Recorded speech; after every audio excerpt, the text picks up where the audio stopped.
తాకట్లో ఉన్న మీ బంగారాన్ని విడిపించి ఆ రోజు ఆన్లైన్ రేటుకి కొంటాం. Sharma gold company.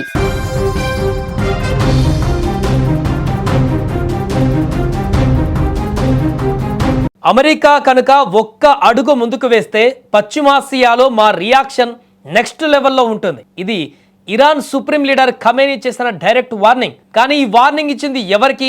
Donald Trump కి. ట్రంప్ ఊరుకుంటాడా?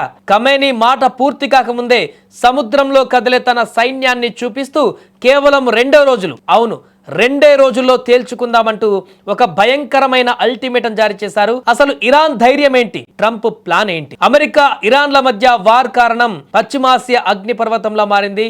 Iran supreme leader Ayatollah Khamenei అమెరికాకు ఒక స్ట్రాంగ్ మెసేజ్ పంపించారు. అమెరికా తమపై దాడి చేస్తే మేము చేతులు కట్టుకొని కూర్చోం, మా ప్రతీకారం ఊహించని విధంగా ఉంటుంది అని హెచ్చరించారు.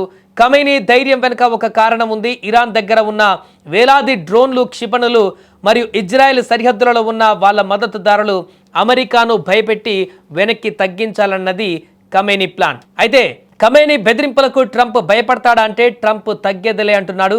భయం తన డిక్షనరీలో లేదంటూ ఖమేనీ హెచ్చరికలకు స్ట్రాంగ్ కౌంటర్ ఇచ్చారు. 48 గంటలలో డీల్ కుదరకపోతే ఖమేనీ చెప్పింది నిజమో కాదో తెలుస్తుంది అంటూ బహిరంగంగానే హెచ్చరించారు. ప్రపంచంలోనే అత్యంత శక్తివంతమైన అత్యాధునికమైన యుద్ధ నౌకలు ఇప్పటికే మీ సముద్ర జలాలలోకి వచ్చేసాయి, అవి అక్కడ ఎందుకు ఉన్నాయో మీకు తెలుసు అంటూ కౌంటర్ ఇచ్చారు. అంతేకాదు ట్రంప్ మాటలలో ఒక స్పష్టమైన హెచ్చరిక ఉంది. అమెరికా బలం ముందు ఇరాన్ బెదిరింపులు పనిచేయవని ఆయన చెప్పకనే చెప్పేశారు. ఇదిలా ఉంటే యుద్ధ నౌకలను ట్రంప్ యంత్రాంగం రంగంలోకి దించాక ఖమేనీ ఇంత సూటిగా అమెరికాను హెచ్చరించడం ఇదే తొలిసారి. దీంతో ఏ క్షణం ఏమవుతుందోనని ప్రపంచ దేశాలు ఇప్పుడు ఆందోళన వ్యక్తం చేస్తున్నాయి. మరొక యుద్ధం కొనసాగబోతుందేమో అనేటువంటి భయాందోళనలు వ్యక్తమవుతున్నాయి.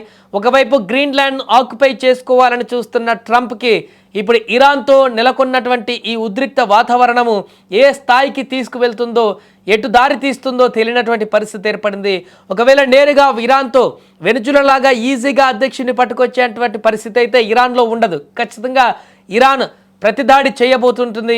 అమెరికా ఇరాన్ మధ్య నెలకొనేటువంటి ఈ యుద్ధం ఈ 2 దేశాలతోనే ఆగిపోతుందా, లేకుంటే ఇక్కడ మిగతా దేశాలు కూడా ఇన్వాల్వ్ అవుతాయా అనేది కూడా ప్రశ్నార్థకరంగా మారింది. ఒకవేళ అలాంటి పరిణామం ఏర్పడితే 3వ ప్రపంచ యుద్ధానికి దారితీసేటువంటి పరిణామం ఇరాన్ బేస్గానే మొదలయ్యేటువంటి అవకాశం ఉంది. ఇంత భారీ స్థాయిలో ఇరాన్ సుప్రీం ఘాటుగా హెచ్చరించాడంటే ట్రంప్కు ఖచ్చితంగా తన వెనక ఇంకా మద్దతుదారులు ఉంటారనేటువంటి అనుమానాలు కూడా వ్యక్తమవుతున్నాయి. ఏదేమైనా కూడా గడిచేటువంటి 24 గంటలలో ఇరాన్ అమెరికా మధ్య ఎలాంటి యుద్ధ వాతావరణం నెలకొంటుంది అనేది ప్రపంచ దేశాలు ఇప్పుడు ఆసక్తికరంగా ఎదురు చూస్తున్నాయి.